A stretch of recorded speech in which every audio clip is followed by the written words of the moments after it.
የትውልድን መልካም ስነ ምግባር በመገንባት ሙስናን ለመከላከል የወጣቶች ሚና ከፍተኛ መሆኑን የአማራ ክልል ስነ ምግባርና ጸረ ሙስና ኮሚሽን አመላክቷል። ኮሚሽኑ ሙስናን በመከላከልና መልካም ስነ ምግባር ግንባታ ዙሪያ ከክልሉ ከተለያዩ የወጣት አደረጃጀቶች ተወካዮች ጋር የውይይት መድረክ አካሂዷል። ሰለሞን ዘመኑ ተጨማሪ አለው።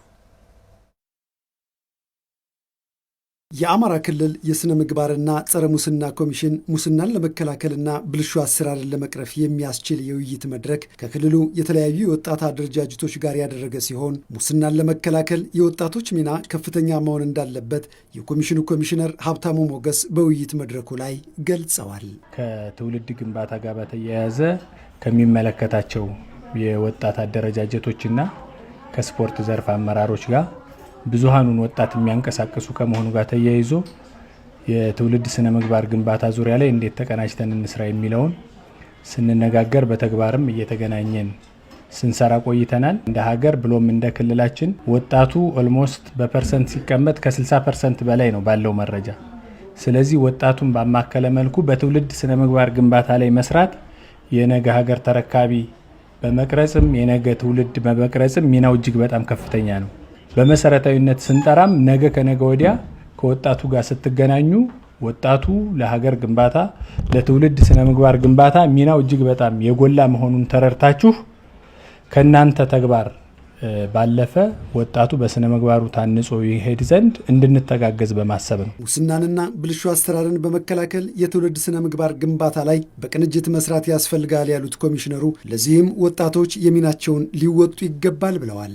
አሁን ባለው ሁኔታ እንደ ሀገር ብሎም እንደ ክልል እየተሰሩ ያሉ ጥፋቶችን፣ እየተሰሩ ያሉ ወንጀሎችን፣ እየተሰሩ ያሉ ድርጊቶችን ስታዩቸው ወጣቱ በዚህ ልክ ከሄደ የበለጠ ሀገር እየጠፋ ክልላችንም እየወደመ ኢኮኖሚውም ማህበራዊም ሁሉም ነገር እየጠፋ ይሄዳል።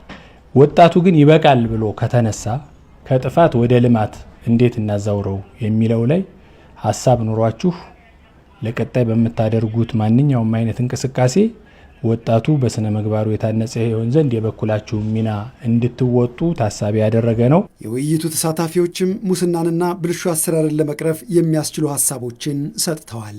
ህብረተሰቡ መቀየር ማስገንዘብ ይጠይቃል። አሁን መንግስት የጀመራቸው ስራዎች አሉ። በጣም ጥሩ የሆኑ ስራዎች በቀጣይም ለውጥ ያመጣሉ ተብሎ የሚጠበቁ አንደኛው ዘላቂ መፍትሄ ኢፌክቱ አሁን በግልጽ የማይታይ በጊዜ ሂደት ግን ለውጥ ሊያመጣ የሚችል የረጅም ጊዜ ስራዎች መሰራት መቻል አለባቸው። ሁለተኛው ወጣቱ የሚከተለውን ሲስተም መከተል መቻል አለብን። ወጣቱ አሁን የሚከተለው ሲስተም ነገሮችን በአንድ ምሽት ቲክቶክ ብዙ ነገር ቀይሮ ያድራል።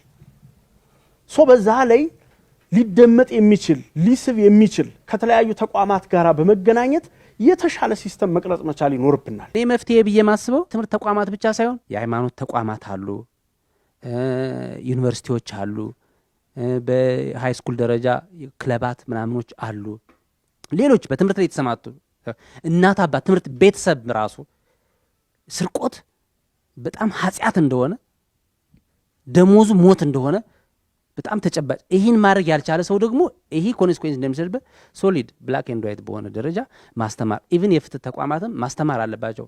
ሁለተኛ ምን መፍትሄ መደረግ አለበት ብዬ የህግ የበላይነት መከበር አለበት። ሁሉም ሰው ህግ ፊት እኩል መሆን መቻል አለበት። በውይይቱ ለመልካም ስነ ምግባር ግንባታ ከቤተሰብ ጀምረው እስከ ታላላቅ ተቋማት ድረስ በቅንጅትና በኃላፊነት ሊሰራበት እንደሚገባ ተመላክቷል። ስለ ብልሹ አሰራር አደጋ የሚያሳይ ጽሑፍም ቀርቧል።